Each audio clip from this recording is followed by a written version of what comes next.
এইখনে মোৰ সৰু গাঁও, জন্ম গাঁও। ইয়াতে ডাঙৰ দীঘল হয় এইখন গাঁৱে। সেইফালে মোৰ আইতাৰ ঘৰ আছে, কিন্তু ইমানো ভাল নহয়, সেইকাৰণে আপোনালোকক দেখাব নোৱাৰিম।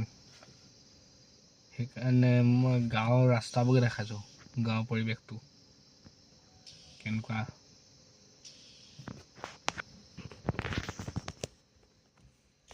এইখন পথাৰ, এই ৰাস্তাটো গড়ে গড়ে চৰাই চিৰিকটি মাৰি ফুৰিছিলোঁ সৰুতে চৰাই চিৰিকটি মাৰি ফুৰিছিলোঁ।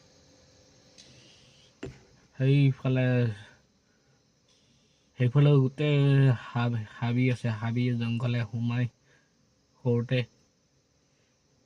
যিহেতু ক্লাছ 1, ক্লাছ 2, ক্লাছ 4, 5, 6 সেইবোৰ লোৱা আজিকালি লোৱা ঘৰৰ ভিতৰত সোমাই থাকে।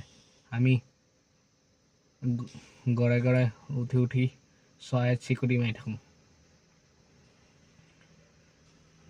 ইঘৰপা সিঘৰলৈ ঘূৰি ফুৰোঁ। সেই সৰুতে এতিয়াতো বুঢ়াই হৈ গ'লোঁ, এতিয়াতো ক'ত ঘূৰিব পাৰিম। গাঁৱলৈ আহিলে এইটো মনত পৰি যায়। এইডোখৰ মোৰ দায়ৰ আমাৰ পৰিয়ালৰ হয়, একেটা পৰিয়ালৰ। ইমানেই ডাঙৰ পৰিয়াল, আমাক কিতাপখন উলিয়াব লাগিব, কিতাপেই হৈ গ'লে ইমানেই আমাৰ পৰিয়াল আছে। বংশালীখন তাত ওলালেহে ওলাব। ভিডিঅ'টো সামৰো আৰু দেউতাই দেখি আছে আৰু। এইখন আমাৰ শিমলুগুৰি টাউন। হাই ছেকেণ্ডেৰী পাছ কৰাৰ পিছত এপাক হ'লেও গধূলি এইটো সময়ত টাউনৰ পৰা আহোঁগৈ আৰু নিজৰ জন্ম নগৰী টাউনখন,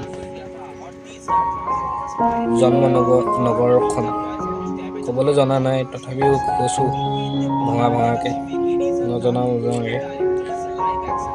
যিখন জন্ম ঠাই, সেই জন্ম ঠাইখনৰ নগৰখন শিমলুগুৰি জংচন এইফালে আছে। এটা কথা, এই গুটখা বেপাৰীবোৰ পুৰা লাভ হয়, কিন্তু আমাৰ অসমীয়া মানুহে ব্যৱসায় কৰিলে তাক ইগনৰ কৰি থাকে, যিকোনো কামেই।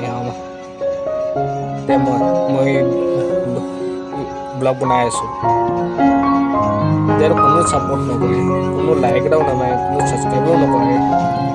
কিন্তু বিহাৰী এটাই অসমীয়া এজনে যদি হেৰি কৰে, চবেই লাইক